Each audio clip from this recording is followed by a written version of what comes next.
Do you believe that it expands the EPA's jurisdiction in this area?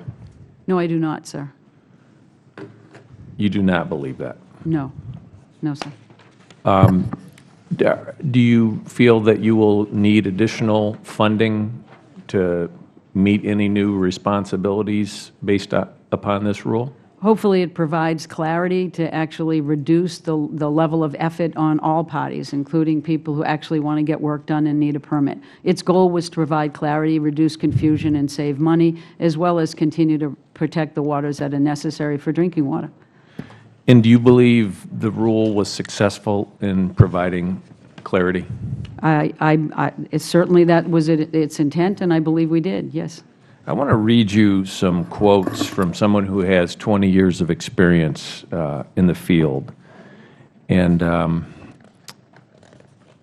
it's a gentleman who testified before our committee, Bob Kerr of Kerr Environmental Services Corporation. And his comments were, unfortunately, the rule falls well short of providing the clarity and certainty that the regulated community seeks. This rule will increase Federal regulatory power over private property and will lead to increased litigation, permit requirements, and lengthy delays for any business trying to comply. Equally important, these changes will not significantly improve water quality because much of the rule improperly encompasses water features that are already regulated at the State level. How would you respond to those comments? I would disagree with every one of them. Okay.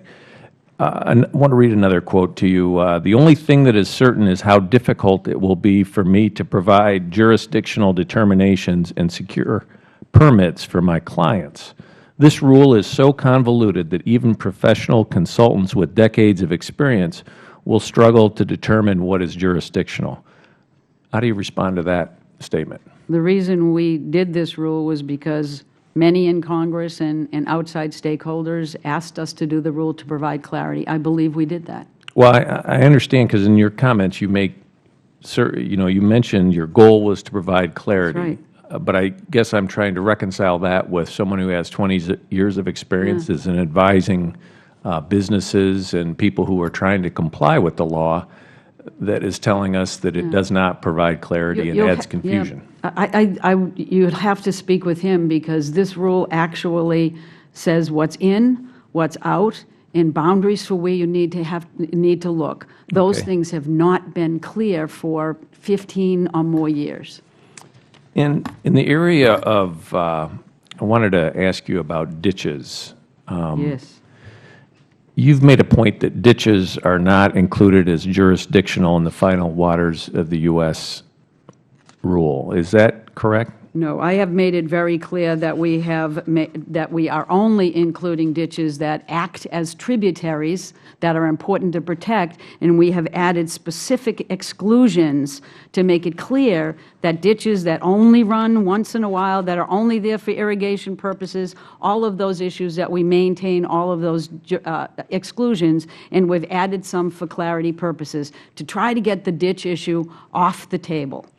And so if a farmer or, a business or a local government believes their ditch is exempt, do they have to ask for an exemption, or can they consider that they have an exemption? Yeah, it is exempt. And the other thing we did was to very carefully and more narrowly craft what is a jurisdictional tributary so that anyone could clearly look at it and make those determinations, and so that it would limit the amount of time of the Corps, and it would provide certainty to the farmers and ranchers out there. So if someone believes they are exempt, and they will not have a ruling from the EPA that counters that. The only reason you would ever come to the Federal Government is if you want to pollute or destroy a wetland or a water body that you think may be jurisdictional. That's when they come and ask. But agriculture now knows. Let me just interrupt you a second, because we're low on time.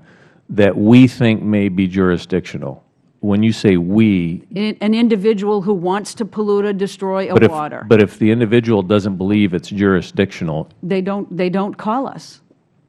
And you would not by any way have recourse on them because they didn't call you? and ask if it was jurisdictional? Well, what we tried to do here was to make it as No, but clear I'm- as right. possible, so But that if- the farmers and those in agriculture would actually know and feel comfortable that what they were doing was absolutely all right. And if you disagreed, you would not have recourse on them?